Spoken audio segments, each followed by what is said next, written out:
Good evening, good evening, good evening to all. Good evening, आइए जुड़ जाइए।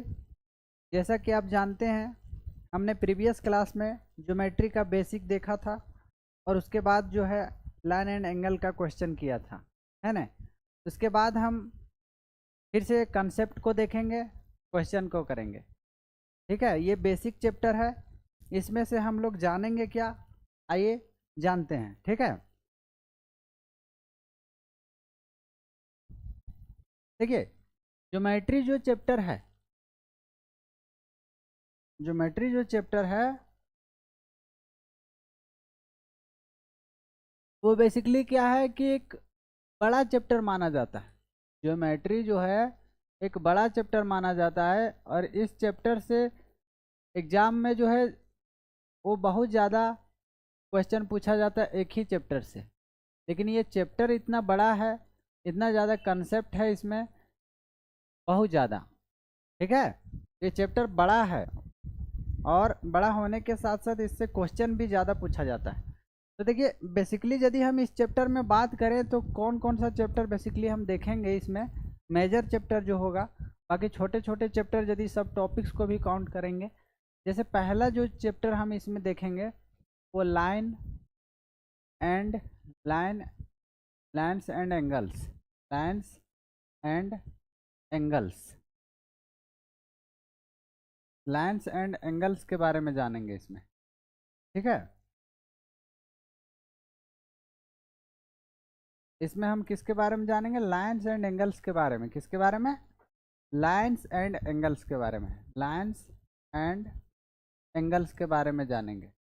Line और एंगल्स जो होता है वो होता है आपका रेखाएं और कोण, रेखाएं और कोण, रेखाएं और कोण, रेखाएं और कोण, रेखाएं और कोण के बारे में इस चैप्टर में हम जानेंगे। ठीक है, दूसरा होगा ट्रायंगल। ट्रायंगल मतलब त्रिभुज, ट्रायंगल मतलब त्रिभुज, ट्रायंगल मतलब होता है त्रिभुज। उसके बाद हम लोग जानेंगे quadrilateral, quadrilateral, quadrilateral, quadrilateral.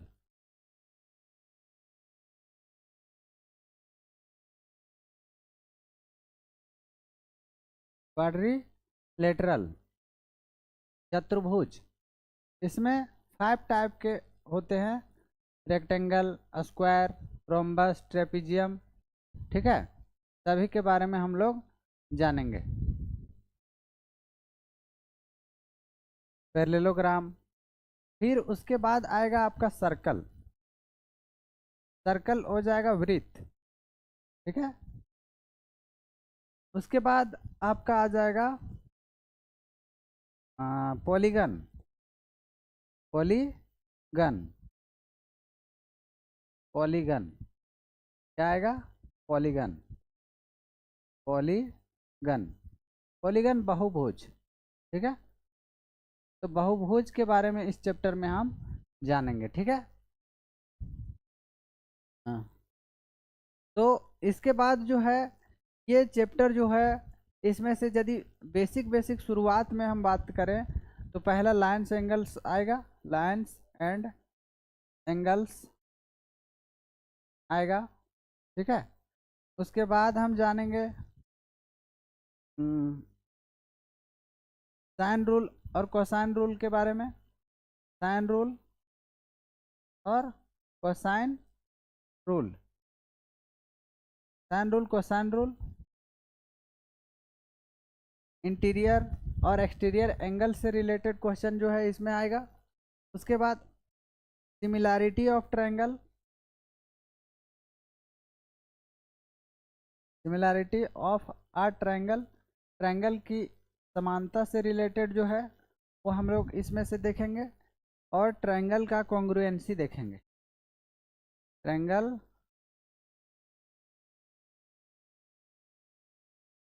Congruency, congruency सर्वांग समता से रिलेटेड क्वेश्चन इसमें देखेंगे। और ट्रायंगल के सेंटर के बारे में, centre of triangle, centre of triangle. Centre of triangle मतलब त्रिभुज के केंद्र, त्रिभुज के केंद्र, त्रिभुज के केंद्र, इन सेंटर,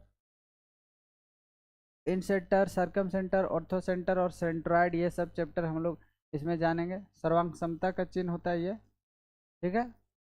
कॉन्ग्रुएंसी का एक स्टेप में आता है, ठीक है। ये सब आप बेसिक 9th क्लास में और उससे 10th क्लास में पढ़े होंगे, ठीक है। ये बेसिकली 9th क्लास का ही जो है अपडेटेड वर्जन है। 9th क्लास यदि आप अच्छे से पढ़ें तो इस चैप्टर को बहुत अच्छे से आप समझ पाएंगे। बाकी जो है आपको सब कुछ करवाया जाएगा, क्वेश्चन भी भरपूर प्रैक्टिस होगा। देखिए आगे बढ़ते हैं। यदि हम इसमें बात करें तो इसमें से 2 से 3 क्वेश्चन जो है आपको आउट ऑफ 25 मिलेगा।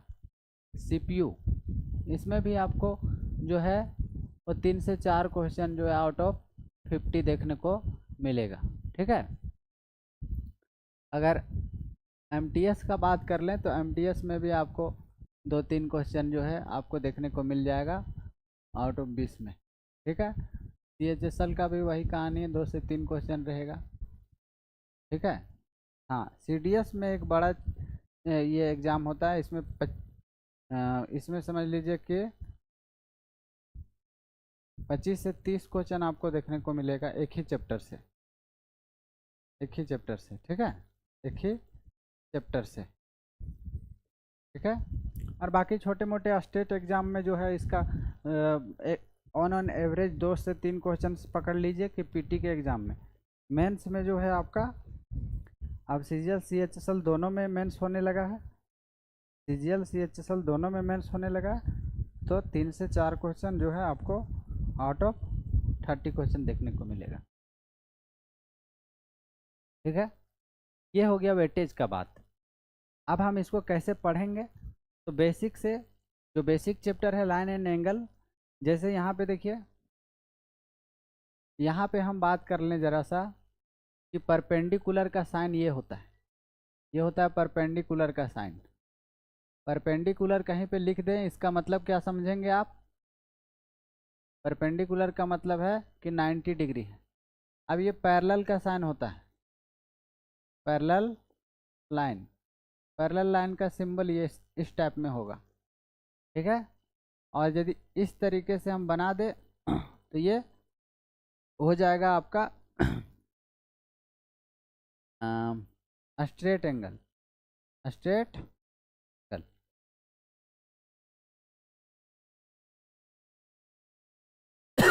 स्ट्रेट एंगल सीधा कोण। नेक्स्ट स्लाइड में चलते हैं, देख लीजिए अच्छे से।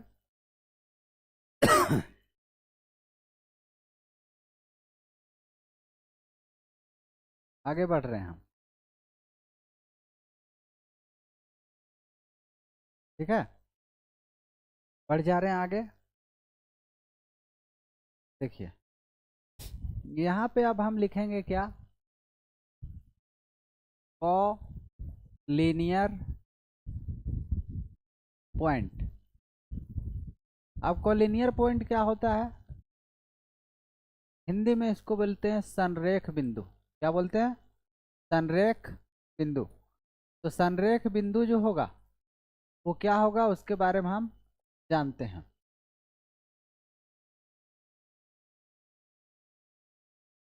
if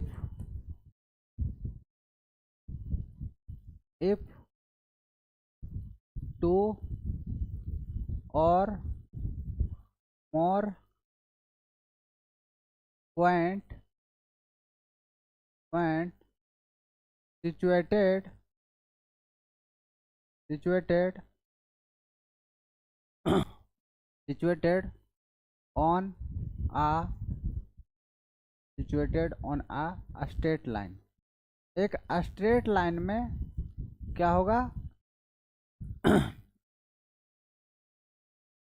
इज ये एक स्ट्रेट लाइन में 2 या 2 से ज़्यादा जो बिंदु है एक स्ट्रेट लाइन में होगा। जब एक स्ट्रेट लाइन में होगा, स्ट्रेट लाइन में होगा, तो these points are called, these points are these points are called collinear point. इसी को हम लोग कॉलिनियर पॉइंट कहते हैं, कॉलिनियर पॉइंट बोलते हैं। इसी को यदि हिंदी में बात करें तो संरेख बिंदु, संरेख बिंदु इसको हिंदी में बोलते हैं। लिख लेंगे हिंदी में,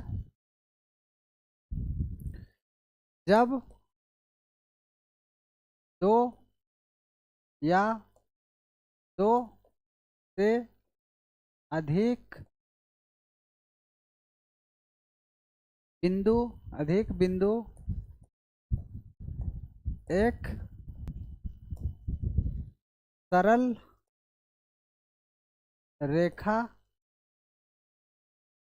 पर स्थित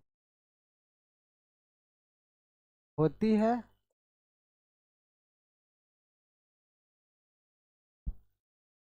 तो ये बिंदु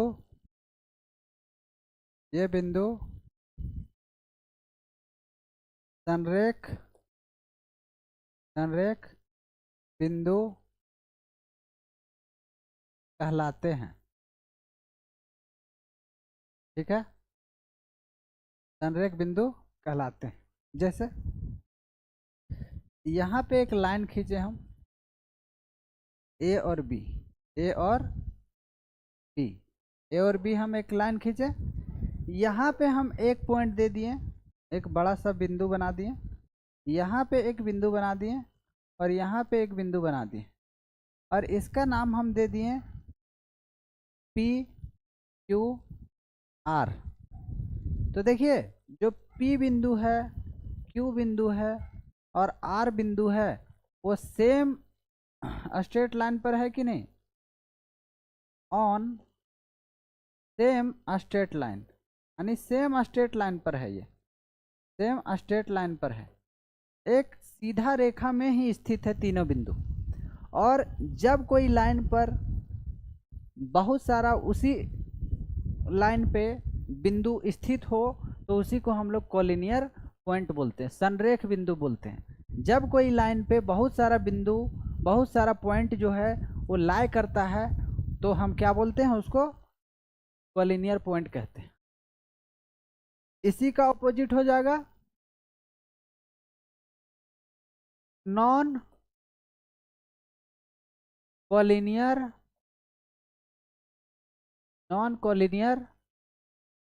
पॉइंट। इसी को असंरेख बिंदु कहते हैं, असंरेख बिंदु कहते हैं, असंरेख बिंदु कहेंगे। तो चलिए आइए,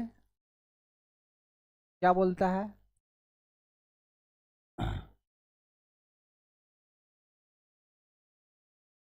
है तो असंरेख बिंदु क्या होता है?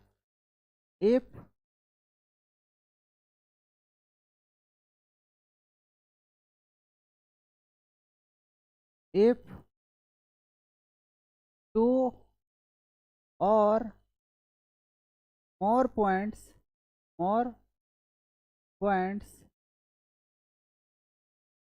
do not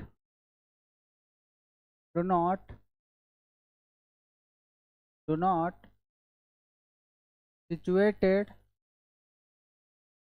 on a straight line। एक स्ट्रेट लाइन पर बहुत सारा बिंदु यदि मौजूद ना हो, then these points are called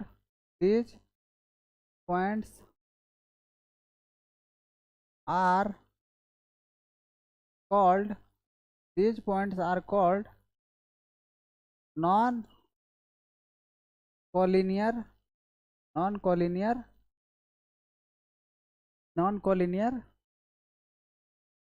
points, non collinear points। अब असंरेख बिंदु, असंरेख बिंदु क्या होता है? तो इसको यहाँ पे लिखेंगे। अगर अगर दो या दो से अधिक दो से अधिक दो या दो से अधिक अगर दो या दो से अधिक बिंदु दो या दो से अधिक बिंदु दो या दो से अधिक बिंदु किसी भी सीधी रेखा पर स्थित स्थित ना हो तो वे बिंदु असंरेख बिंदु कहलाते हैं। असंरेख बिंदु कहलाते हैं। तो वैसा बिंदु क्या कहलाएगा? असंरेख बिंदु कहलाता है। जैसे यहाँ पे देखिए, ये लाइन खींचे हम, इसका नाम हम दिए हैं ए, इसका नाम दिए हैं बी। यहाँ पे एक बिंदु हम दिए हैं, उसका नाम दिए हैं सी। यहाँ पे दिए हैं एक बिंदु, उसका नाम दिए हैं डी। यहाँ पे दिए हैं ई, और यहाँ पे दिए हैं एक बिंदु एफ। तो क्या ये जो लाइन, ये जो पॉइंट्स हमने दिखाया है, वो सारे पॉइंट्स एक ही लाइन पे हैं क्या? नहीं है। अगर एक ही लाइन पे नहीं है तो इस प्रकार के पॉइंट्स को हम लोग क्या बोलते हैं? असंरेख बिंदु बोलते हैं। क्या बोलते हैं? असंरेख बिंदु बोलते हैं। असंरेख बिंदु बोलते हैं। ठीक है। किसी को कोई समस्या? बोलेंगे 1 पैसा का समस्या नहीं है सर। समझ आया? आगे बढ़ रहे हैं हम। ठीक है।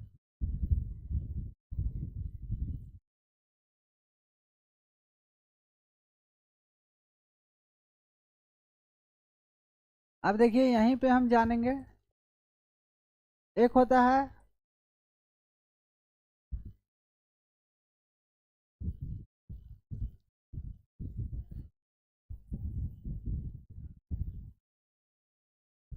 प्लेन। तो प्लेन फिगर को हम बता देते हैं। प्लेन समतल के बारे में बता देते हैं। समतल। It is a flat is a flat figure. यह एक फ्लैट फिगर होता है। Having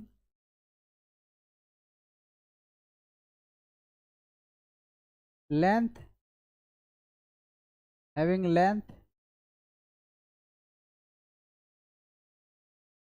and breadth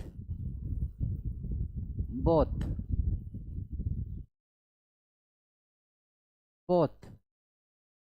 but no thickness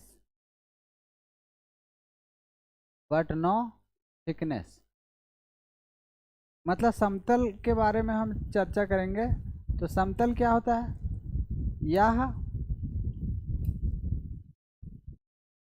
यह एक फ्लैट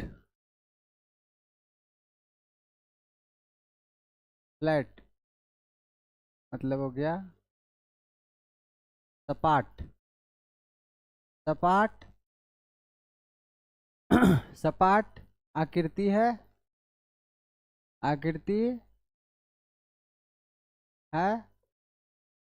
जिसमें जिसमें जिसमें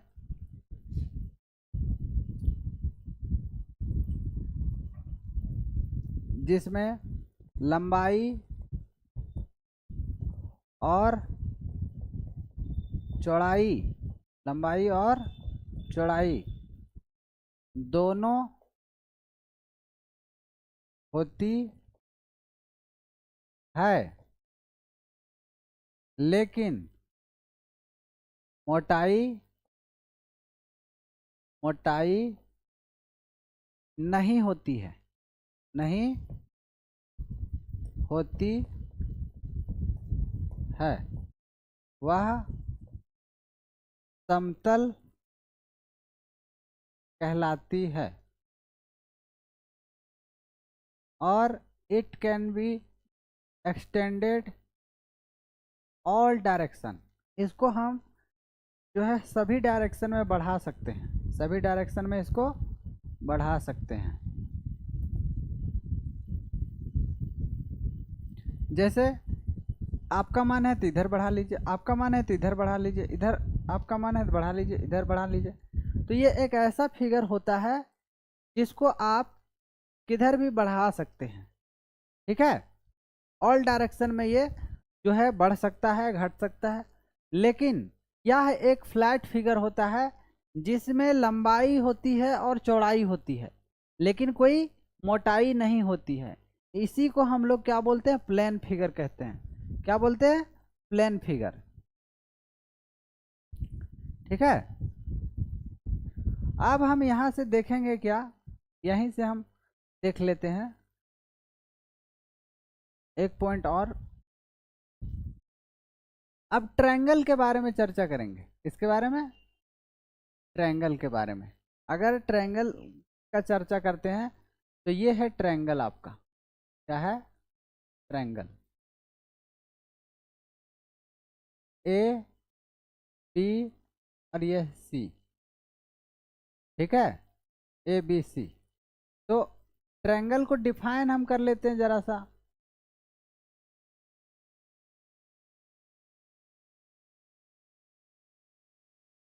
फिगर फिगर enclosed by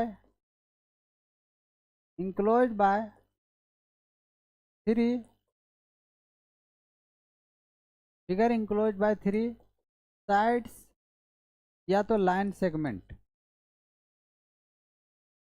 अगर तीन लाइन सेगमेंट से ये घिरा हुआ है, तीन लाइन सेगमेंट से the figure enclosed by three line segment is called triangle. इसी को हम लोग क्या बोलते हैं, ट्रायंगल बोलते हैं। तो त्रिभुज किसको बोलेंगे, हिंदी में देख लीजिए, त्रिभुज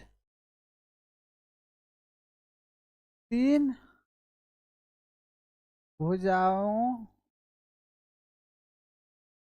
से घिरी हुई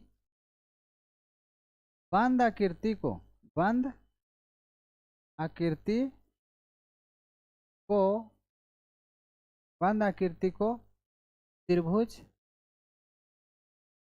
कहते हैं, त्रिभुज कहते हैं, ठीक है।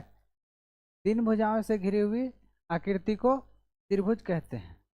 इसमें थ्री साइड्स होते हैं, थ्री साइड्स होते हैं, A B B C, A B B C और ए सी। तीन साइड हो गया, मतलब तीन भुजाएं होती है। क्या होती है, तीन भुजाएं होती है। और इसमें से तीन ही एंगल्स होते हैं, तीन ही कोण होते हैं, तीन कोण। और तीन कोण एंगल ए, एंगल बी और एंगल सी, एंगल सी, तीन कोण हो गया। और इसमें तीन ही इंटीरियर एंगल होते हैं। क्या होते हैं, तीन ही इंटीरियर एंगल होते हैं। और इसमें तीन ही एक्सटीरियर एंगल भी होते हैं, ठीक है। अगर हम बात कर ले, यहाँ पे एक ट्रायंगल है, ट्रायंगल में ए बी सी, तो इसमें इंटरनल एंगल जो है वो कितना है, तो इंटीरियर एंगल, इंटीरियर एंगल, तो इंटीरियर एंगल इसका तीन है, थ्री इंटीरियर एंगल है, मतलब तीन आंतरिक कोण होता है, आंतरिक कोण। तो 3 आंतरिक कोण जो है आपका एंगल ए, एंगल बी और एंगल सी है। लेकिन इसका हम 3 ही एक्सटीरियर एंगल बोल सकते हैं। 3 एक्सटीरियर एंगल है, अभी दिखाते हैं एक्सटीरियर एंगल। 3 एक्सटीरियर एंगल मतलब इसका 3 ही जो है 3 बाह्य कोण है, बाह्य कोण है। 3 ही क्या है? बाह्य कोण है। तो बाह्य कोण कैसे लेंगे?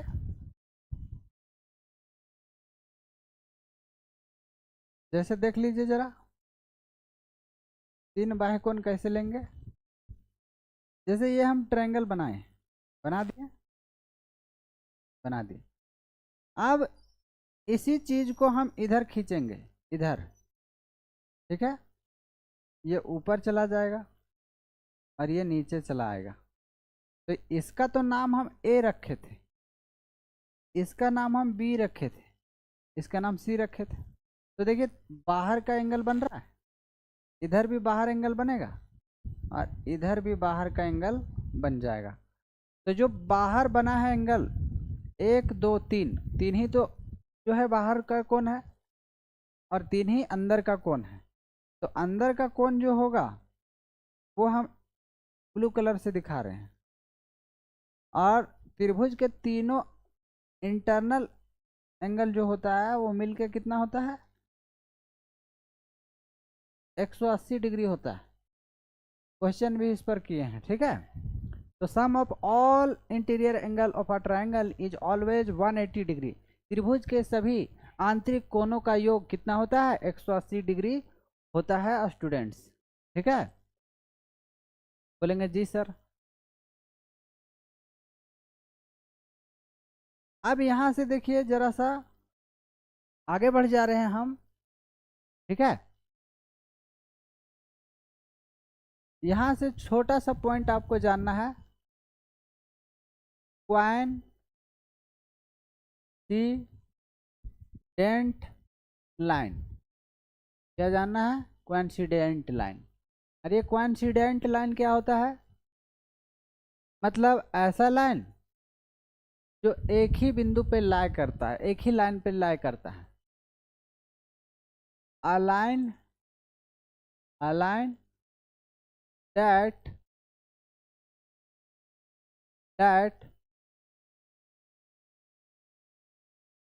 coincident each coincident, या तो coincident यदि नहीं समझ पाएंगे तो इसको लिखेंगे that covers each other, each other, each other, each other completely,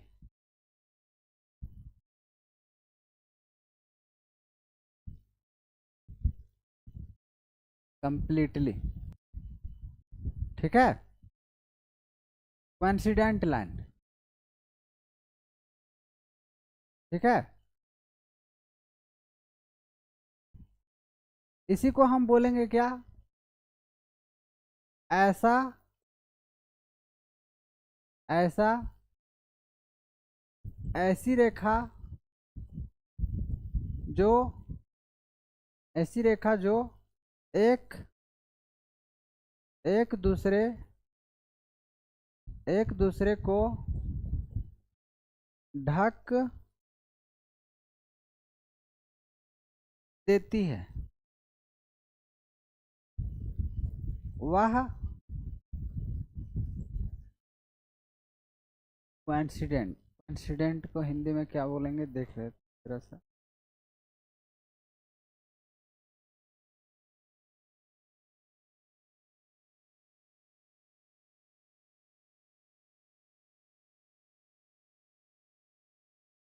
हाँ, संपाती बोलते हैं। क्या बोलेंगे? संपाती रेखा। वह समपाती रेखा कहलाती है। ठीक है, जैसे एक लाइन है, एक लाइन हम खींचे हैं यहाँ से यहाँ तक, ठीक है, ए और ये बी, और इसी लाइन पर एक और लाइन जो है पास करा दे रहे हैं हम, इसी लाइन पे एक और लाइन हम पास करवा दे रहे हैं। एक लाइन हम खींचे ए बी, ठीक है, ए और बी, और इसी लाइन पे हम एक और लाइन खींच दे रहे हैं बिल्कुल इसी पर, बिल्कुल इसी पर। तो ये हो जाएगा आपका कोइंसिडेंट लाइन, जो एक ही लाइन पे आ जाता है। तो देखिए पहले वाला लाइन को ढक दे रहा है कि नहीं ढक दे रहा है, तो आप बोलेंगे जी सर ढक दे रहा है, कोई दिक्कत का बात नहीं, हम समझ पा रहे हैं इस बात को आप क्या कहना चाह रहे हैं। अब देखिए ट्रायंगल का यदि हम बात किए हैं, तो ट्रायंगल जो होता है 3 एक्सटीरियर एंगल होता है, और ट्रायंगल का यदि हम बात कर लें तो एक ट्रायंगल में 3 ही वर्टेक्स होता है। क्या होता है? 3 ही वर्टेक्स होता है, ए बी और सी। अब ये क्या वर्टेक्स वर्टेक्स कर रहे हैं सर? ये कोना, क्या है? कोना। तो वर्टेक्स ए, वर्टेक्स बी और वर्टेक्स सी, तो 3 वर्टेक्स हो गया। तो इसी को हम लोग बोलेंगे शीर्ष। क्या बोलेंगे? शीर्ष। और जब एक वर्टेक्स होगा तो उसको वर्टेक्स बोलेंगे, लेकिन एक से ज़्यादा हो, 2 हो, 5 हो, 10 हो, तो इसको वर्टिसेस बोलते हैं। वर्टिसेस भी आप नाम सुने होंगे। तो वर्टिसेस जो होता है, वर्टेक्स का क्या होता है? प्लूरल फॉर्म होता है। क्या होता है? प्लूरल। हाँ, इंग्लिश में आप पढ़े होंगे सिंगुलर प्लूरल। अब देखिए यहाँ पे हम जानेंगे ये ट्रायंगल है कि नहीं है। तो ये ए है, ये बी है और ये सी है, ठीक है। तो हम जानते हैं कि त्रिभुज के तीनों अंदर का एंगल का सम कितना होता है? 180 डिग्री होता है। तो यहाँ पे लिखेंगे हम एंगल ए, एंगल बी और एंगल सी 180 डिग्री होता है। क्या लिखेंगे? ये ट्रायंगल का हम चर्चा कर रहे हैं, ट्रायंगल का ये प्रॉपर्टीज है, ट्रायंगल का ये प्रॉपर्टीज है त्रिभुज। तो देखिए यहाँ पे तो लिखेंगे sum of all interior angles of a triangle is always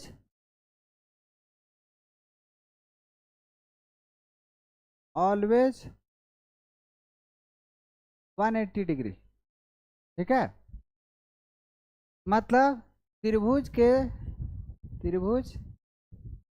के तीनों आंतरिक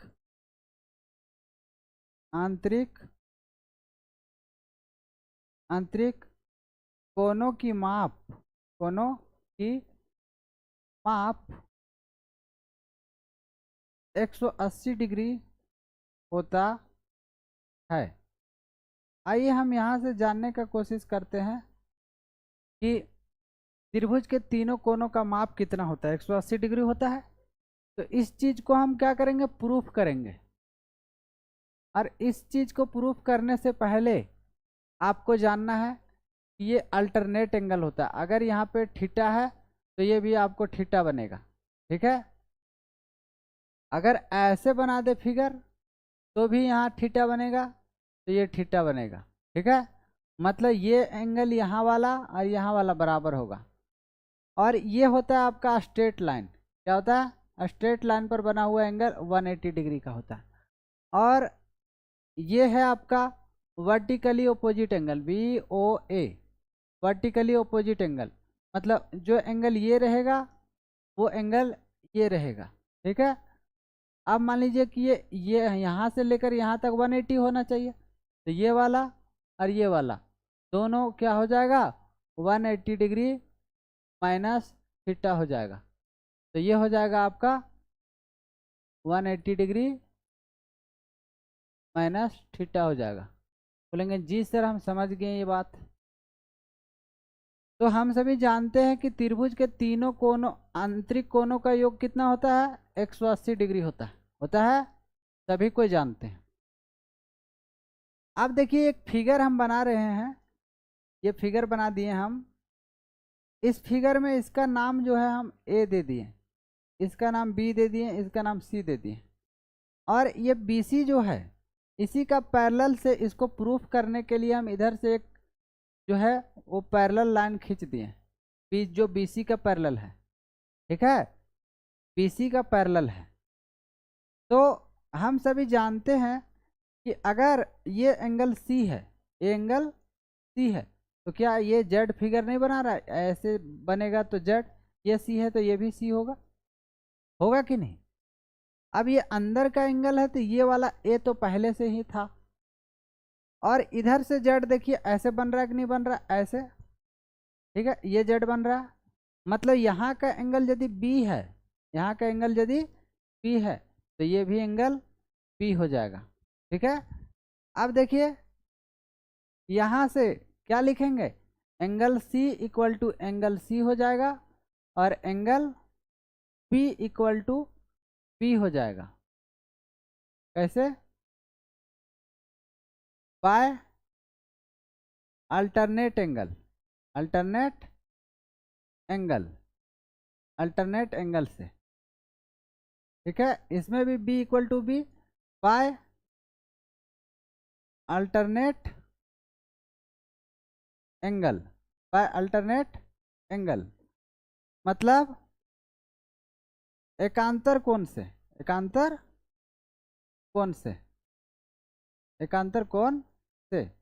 तो एकांतर कोण किसको बोलते हैं, एकांतर कोण बोलते हैं हम लोग जेड फिगर को। इसको क्या बोलते हैं, अल्टरनेट एंगल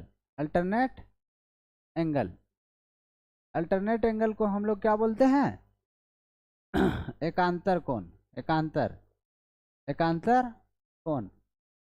और ये एकांतर कोण जो होगा मतलब यहां से देखिए इधर से ऐसे जेड बना रहे हैं, ये जेड बना रहे हैं, तो ये बी है, तो ये वाला भी बी होगा। ये यदि बी बना रहे हैं तो ये भी बी होगा। अगर ये सी बना रहे हैं, तो ये भी आपका सी बनेगा। और यहाँ पे ए दिया हुआ था, ए हो गया। अब यहां से लिखेंगे क्या, angle made by a straight line. जो स्ट्रेट लाइन पर बना हुआ एंगल होता है, स्ट्रेट लाइन मतलब सीधी रेखा पर बना कोण कितना होता है, सीधी रेखा पर बना कोण 180 डिग्री होता है। हम बताए थे सीधी रेखा ये है और ये 180 डिग्री का कोण बनाएगा। तो एंगल ए, एंगल बी और एंगल सी तीनों का सम जो होगा वो 180 डिग्री होगा।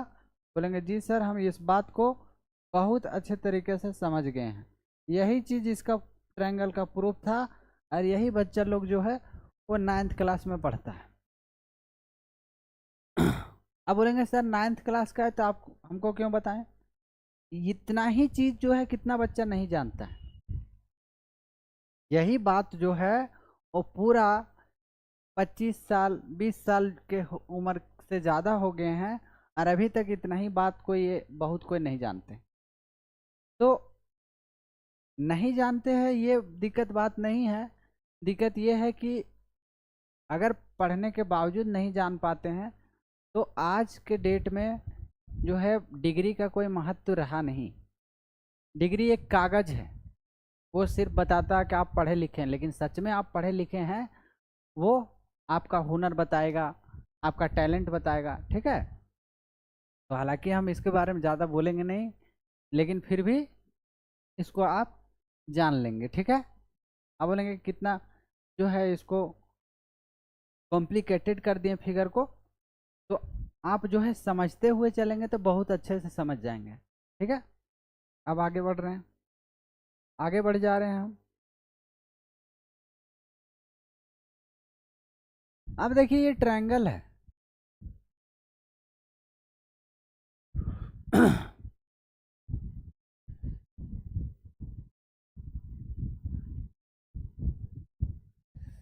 अब इस ट्रायंगल का नाम जो है ये अल्फा 1 और ये अल्फा 2 है और ये अल्फा 3 है। ठीक है, तो आपको क्या बताना, अल्फा 1 अल्फा 2 प्लस अल्फा 3 का वैल्यू कितना होगा। ठीक है, ये बताना है। नाम हम दे रहे हैं ए बी और सी। ठीक है, तो हम जानते हैं क्या कि एंगल ए, एंगल बी और एंगल सी तीनों का सम 180 डिग्री होता है ट्रायंगल का। इसका हम बात कर रहे हैं ट्रायंगल के लिए, तो ट्रायंगल के तीनों इंटीरियर एंगल का सम कितना होता है, 180 डिग्री होता है। ठीक है, तो यहां से हम ये बात जानेंगे कि अगर एक्सटीरियर एंगल का हम बात कर लें, यहां से हम समझा देते हैं थोड़ा सा। Exterior angle, exterior angle, exterior angle, exterior angle का मतलब होता है बाह्य कोण। क्या होता है, बाह्य कोण, बाह्य कोण, बाह्य कोण। ये बाह्य कोण जो होगा वो क्या होगा, तो sum of all sum of all interior interior opposite opposite angle, sum of all opposite interior angle is sum of all opposite sum of all opposite interior angle, sum of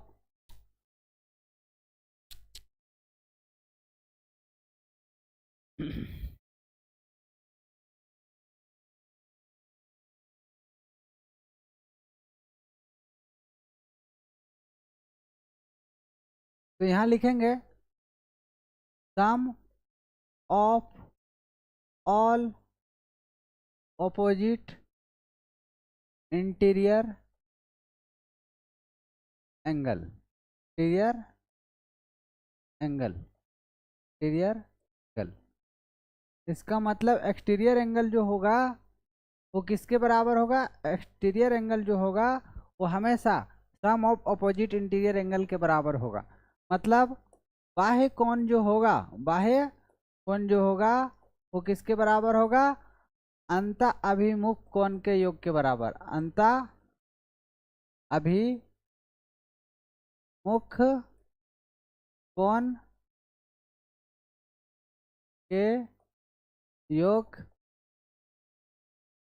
योग के बराबर होता है, अंत अभिमुख कोण के योग के बराबर होता है। ठीक है, एक्सटीरियर एंगल जो होगा वो क्या होगा, sum of opposite interior interior angle के बराबर होगा। यही कंसेप्ट है इसका, इसी चीज को आपको जो है वो जानना है। ठीक है, बाह्य कोण जो होगा,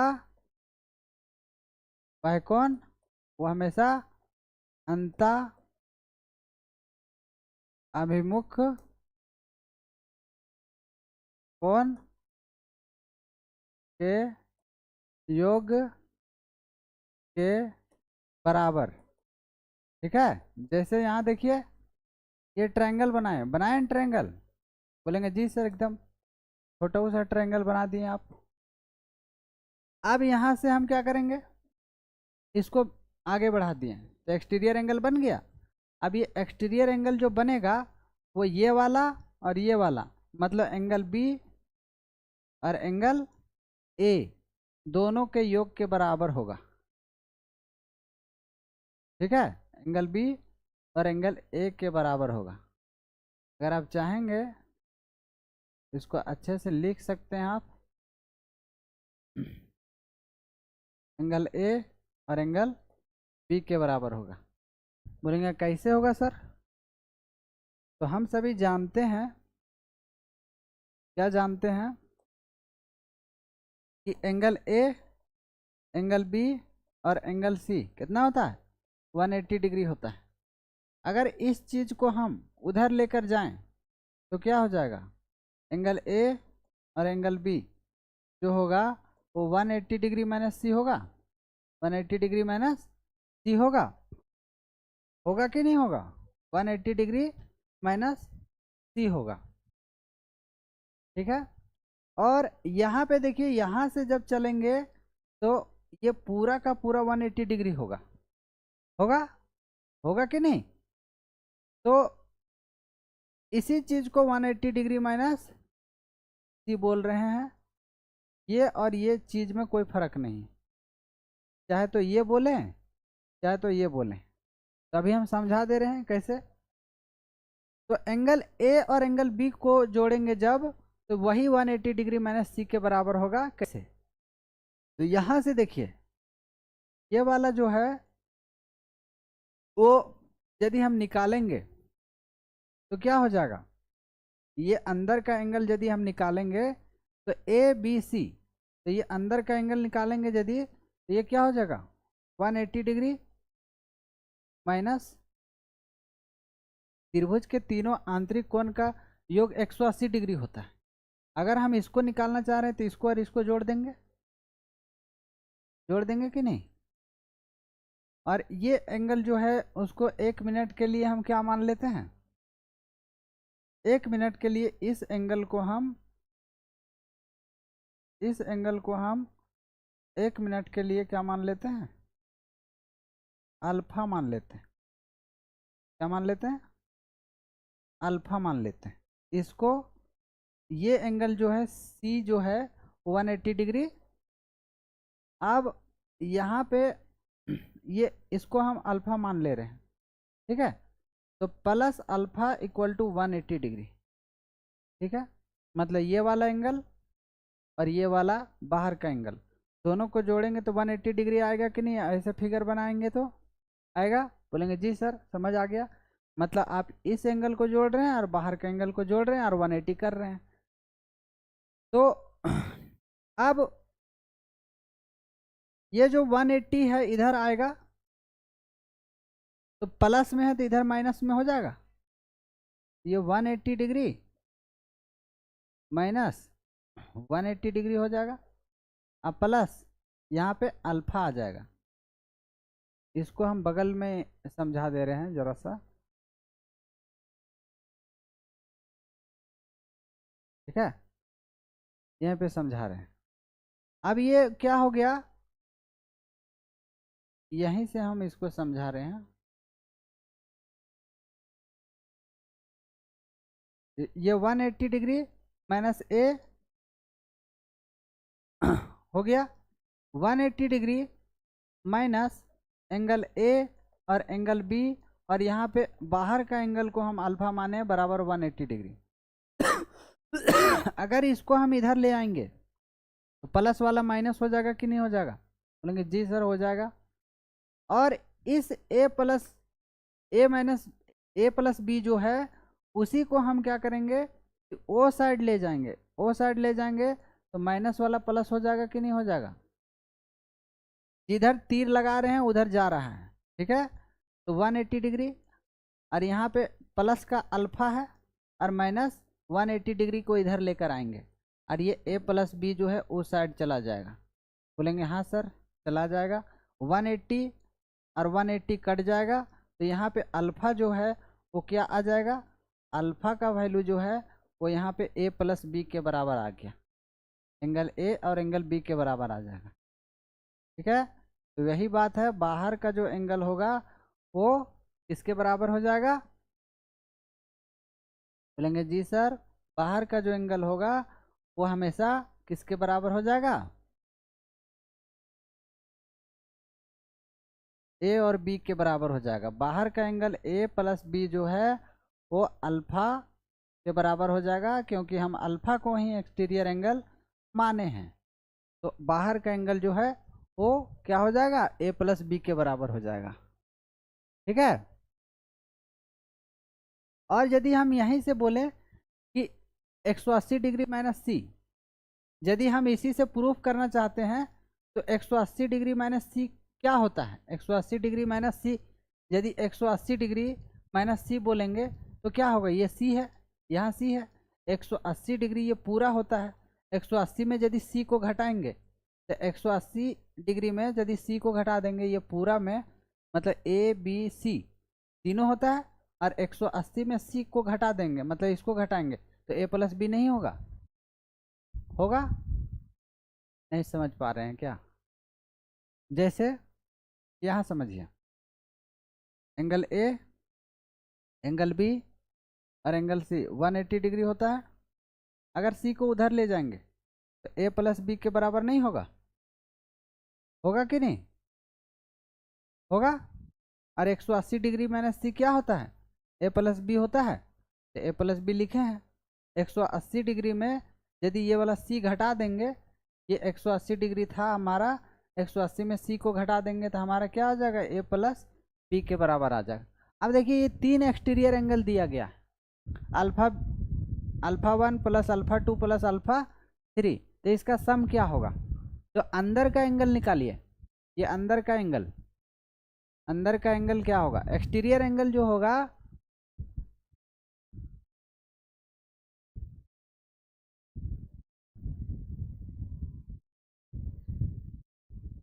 हाँ, एक्सटीरियर एंगल जैसे अल्फा 1 क्या होगा, तो अल्फा 1 जो हम निकालेंगे ना, तो अल्फा 1 निकालने के लिए क्या करते हैं कि ये वाला अंदर का एंगल ये और बी, ये तो ए है, ये बी है, और ये अंदर का एंगल सी है। तो बाहर वाला निकालेंगे तो अल्फा 1 यदि निकालेंगे तो इसके बगल वाला को छोड़कर जो 2 बच गया उसको लिखेंगे, तो अल्फा 1 इक्वल टू क्या हो जाएगा, ए प्लस एंगल बी। अल्फा 2 क्या हो जाएगा, अल्फा 2 जो हो जाएगा, अल्फा 2 के बगल वाला को छोड़कर बाकी जो दोनों बच गया यानी बी और सी, और यहाँ पे अल्फा 3 है, तो अल्फा 3 जो होगा वो आपका इस अल्फा 3 के बगल वाला को छोड़कर जो है जो बच गया है ए और सी उसको लिखेंगे, ए और सी। ठीक है, फिर से बता रहे हैं, अगर अल्फा 1 निकालेंगे तो इसके बगल वाला एंगल सी को छोड़ देंगे और बाकी जो बचा उसको जोड़ देंगे, ए और बी, ए के प्लस बी के बराबर। उसके बाद अल्फा 2 निकालेंगे तो इसके बगल वाला को छोड़ देंगे, बी और सी लिखेंगे, बी और सी लिख दिए। और अगर अल्फा 3 निकालेंगे तो अल्फा 3 वाला बगल को छोड़ के ए और सी लिख देते हैं, ए और सी। अब यहाँ पे अल्फा 1 का वैल्यू कितना है, अल्फा 1 का वैल्यू है A plus B, angle A angle B. Alpha 2 का वैल्यू कितना है, तो एंगल बी और एंगल सी। ठीक है, अब ये जो अल्फा 3 का वैल्यू जो है वो क्या है, एंगल ए और एंगल सी, एंगल ए और एंगल सी बराबर 180 डिग्री। ठीक है, अब देखिए ए के बार आ रहा है, एक बार और एक बार, 2 बार, बी कितना बार आ रहा है, 2 बार, और सी भी 2 ही बार आ रहा है। मतलब इसका मतलब हम समझ गए कि 2 टाइम्स ए आ रहा है, 2 टाइम्स बी आ रहा है, और 2 टाइम्स सी आ रहा है। ठीक है, आ रहा है कि नहीं। अब देखिए ये 180 डिग्री यहाँ पे लिख दिए हैं गलती से। ठीक है, अब देखिए ये ए भी आ रहा था और सी भी आ रहा था। ठीक है, तो हम सभी जानते हैं कि A angle B angle C कितना होता है, 180 डिग्री होता है। इसको 2 से मल्टीप्लाई करेंगे तो 360 डिग्री आ जाएगा। तीनों एक्सटीरियर एंगल, किसी भी ट्रायंगल के तीनों एक्सटीरियर एंगल का सम कितना होता है? तो बोलेंगे जी सर हम जानते हैं कि ये होता है आपका 360 डिग्री। ठीक है, तो 360 डिग्री हो जाएगा। उसके बाद 360 डिग्री हो जाएगा। उसके बाद 3 एक्सटीरियर एंगल यदि हम लेते हैं, 3 एक्सटीरियर एंगल लेते हैं, इसमें देखिए एक ट्रायंगल बना दिए हम, और ये ट्रायंगल बनाने के बाद मान लीजिए कि ये है बाहर का एंगल, बाहर का एंगल, और ये भी बाहर का एंगल है। ठीक है, तो इसका नाम ए देते हैं, इसका नाम बी देते हैं, और इसका नाम सी देते हैं। तो बताना आपको है कि तीनों जो है वो एक्सटीरियर एंगल, ये तो कंप्लीट एंगल होता है, हम सभी जानते हैं कंप्लीट एंगल होता है। और कंप्लीट एंगल का मतलब ही होता है कितना? कंप्लीट एंगल मतलब होता है थीटा इक्वल टू 360 डिग्री। अब 360 डिग्री का यदि हम बात करें तो ये एक बार कंप्लीट पूरा चलता तो 360 बनता कि नहीं? और एक बार पूरा घूम जाता घड़ी के कांटा जैसा तो ये 360 डिग्री का एंगल बनता, मतलब पूर्ण कोण कहलाता है ये। पहले क्लास में हम बता दिए थे ये बात। और जब पूर्ण कोण बनेगा तो ये 360, ये 360 और ये 360, तो 360 कितना बार आता है? 1 बार, 2 बार, 3 बार। लेकिन इसका अंदर का एंगल कितना है? ये एंगल ए है, ये अंदर का एंगल बी है, और ये अंदर का एंगल सी है। तो इसमें से एंगल ए, एंगल बी और एंगल सी तीनों को घटाना भी पड़ेगा। यानी 36 दिया 108 होता है, मतलब 1080 डिग्री माइनस, और ये angle A, angle B, angle C कितना होता है? Angle A, angle B, angle C 180 degree होता है। अगर हम 1080 में 80 को घटा देंगे, 180 को घटा देंगे, 180 को घटा देंगे तो इसमें से 900 डिग्री आ जाएगा। यही 900 डिग्री इसका आंसर है। ठीक है, बोलेंगे जी सर हमको कोई दिक्कत नहीं। अब देखिए यहाँ पे एक ट्रायंगल बना रहे हैं, इसमें से ये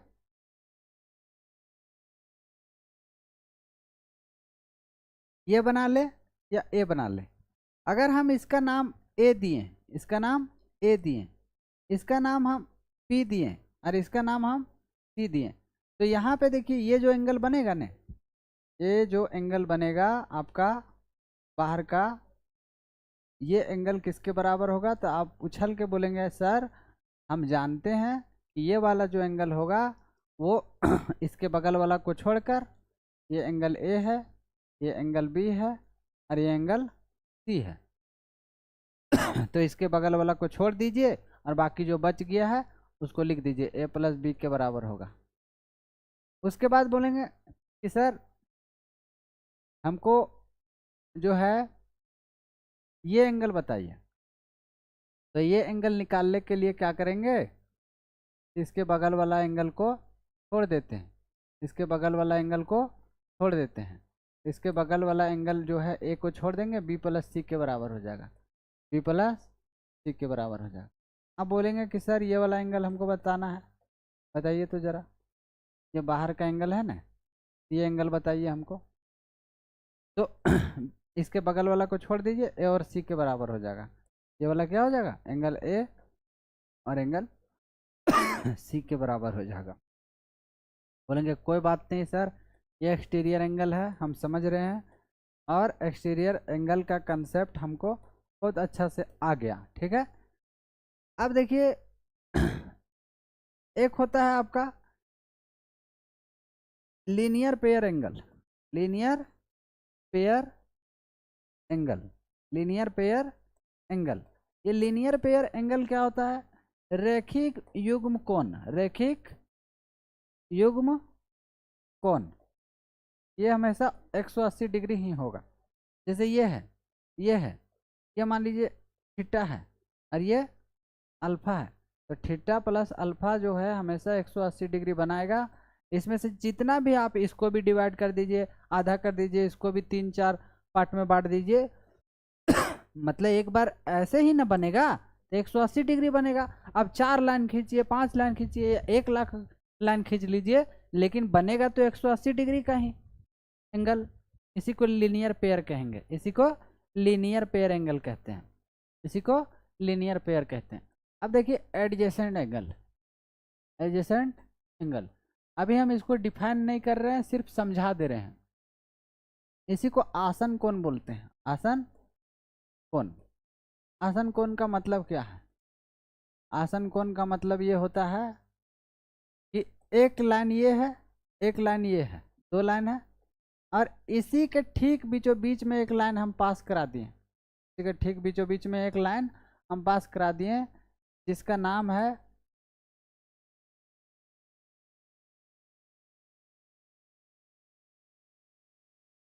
ठीक है,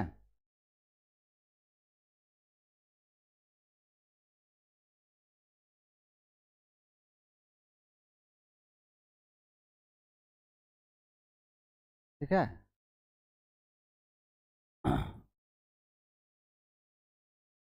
एडजेसेंट एंगल क्या है? Adjacent angle. अब देखिए ये जो लाइन है, ये लाइन है, और इसी का लाइन हम एक खींच रहे हैं ऐसा, ठीक है। तो यहाँ पे ओ है, ये ए है, ये बी है, और इसका नाम हम पी दे रहे हैं। तो यहाँ पे ओपी जो है कॉमन है, कॉमन है, कॉमन मतलब उभयनिष्ठ है, उभयनिष्ठ है जो दोनों में मिल जाएगा। जैसे P O P, P O P लेंगे, और एक और एंगल ए ओ पी लेंगे, ए ओ पी लेंगे। तो इसमें से ए ओ पी में ये एंगल आया, और बी ए ओ पी में जो है ए एंगल आया, और बी ओ पी में ये एंगल आया। लेकिन सी क्या है? ओ पी जो है कॉमन आर्म है, क्या है? कॉमन आर्म है, कॉमन आर्म है, उभयनिष्ठ भुजा है ये, ठीक है। और नॉन कॉमन कौन है? तो नॉन कॉमन हो जाएगा आपका non common, non common arm हो जाएगा, जो उभयनिष्ठ नहीं है। तो ओ ए और ओ बी जो है नॉन कॉमन आर्म है, और इसमें से ओ पी जो है वो क्या है? कॉमन है। तो इसमें से पी ओ पी और ए ओ पी जो है वो क्या हो जाएगा? एडजेसेंट एंगल हो जाएगा। इसमें डी का साउंड नहीं आएगा, ठीक है, डी का साउंड नहीं आएगा, एडजेसेंट एंगल कहला जाएगा। तो ये एडजेसेंट एंगल कहला जाएगा, ठीक है। लीनियर पेयर भी हम आपको समझा दिए, एक्सटीरियर इंटीरियर भी समझा दिए। अब देखिए इसमें यहीं पे हम समझा दे रहे हैं, एक ट्रायंगल बनाए, ए बी और सी।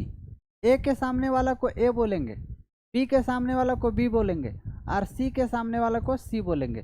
तो हमेशा एक बात याद रखना है, ये 3 चीज़ है जो अगला क्लास में हम इसको डिस्कस करेंगे।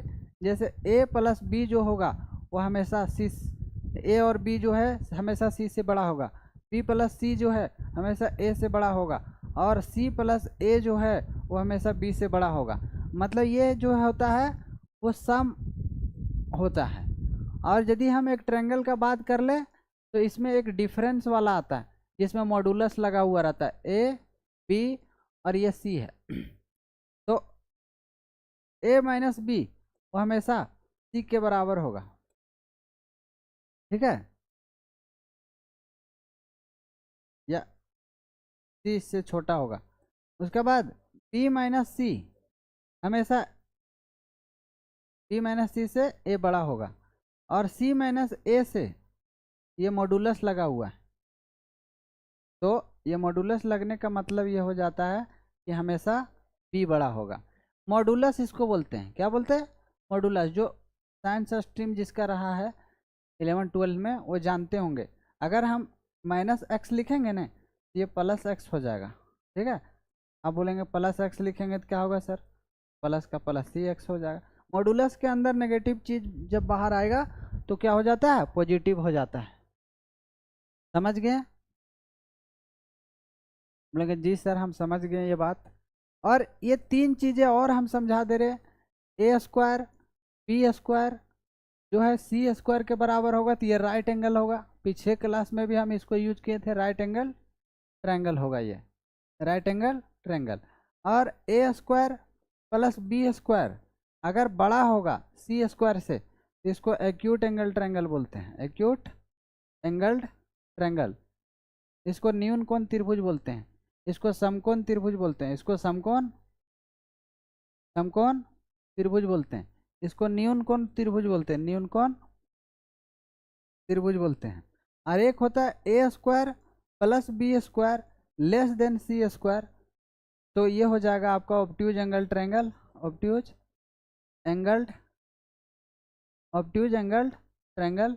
इसी को अधिक कोण त्रिभुज बोलते हैं, अधिक कोण त्रिभुज बोलते हैं, अधिक कोण त्रिभुज। तो आज का क्लास जो है हम यहीं तक एंड करते हैं फ्रेंड्स, डियर स्टूडेंट्स। बाकी का जो चर्चा है वो नेक्स्ट क्लास में करेंगे, तब तक के लिए आप इसको रिवाइज करिए, आराम से इसको रिवाइज करिए। डेली रिवीजन जो करेगा वही जंग को जीत पाएगा, और जो एक दिन पढ़ा 2 दिन शांत, एक दिन पढ़ा 2 दिन शांत, उसका कुछ नहीं हो सकता है। होगा उसका जो क्या है इस लाइन पे चल रहा है, तो कभी 2 घंटा पढ़ा, कभी 3 घंटा पढ़ा, कभी 5 घंटा पढ़ लिया, कभी 5.5, कभी 6, कभी 7, धीरे धीरे। और जो लगातार जैसे जो लगातार कभी 2 घंटा पढ़ा, कोई 2.5 घंटा पढ़ा, कोई 3 घंटा पढ़ा, कोई 4 घंटा पढ़ा, कोई 2 घंटा पढ़ रहा है, इसका हो जाएगा। इस तरीके से जो पढ़ेगा उसका भी हो जाएगा। 2 घंटा पढ़ा, 1 घंटा पढ़ा, कभी पढ़वे नहीं किया, फिर नहीं पढ़ा, फिर 2 दिन जो है वो शादी में चला गया, इसका कुछ नहीं हो सकता। इसको ब्रह्मांड का कोई टीचर जो है सिलेक्शन नहीं दिला सकता है, ठीक है। तो थोड़ा थोड़ा करके पढ़िए, लेकिन एक कहावत है, slow and steady, slow and steady wins the race, wins the race, ठीक है। इसका मतलब क्या होता है कि स्लो चलिए, लेकिन क्या चलिए, लगातार चलिए। कछुआ और जो है वो खरगोश का कहानी आप जरूर सुने होंगे, तो उससे आपको क्या सीख मिलता है? उससे आपको सीख यही मिलता है कि जो लगातार चलता है, जो लगातार चलता है, कभी नहीं रुकता है, उसका सिलेक्शन निश्चित होता है। लेकिन कोई रुक जाता है, कोई सोचने लगता है होगा कि नहीं होगा, होगा कि नहीं होगा, उसका कभी नहीं हो सकता। सोचना नहीं है, तैयारी करिए, मेहनत करिए, अपना 100% दीजिए। अगर नहीं भी होगा तो आप इतना काबिल हो जाएंगे कि आप बहुत अच्छा जगह पे पहुंच जाएंगे, ठीक है। तो thank you, bye bye to all.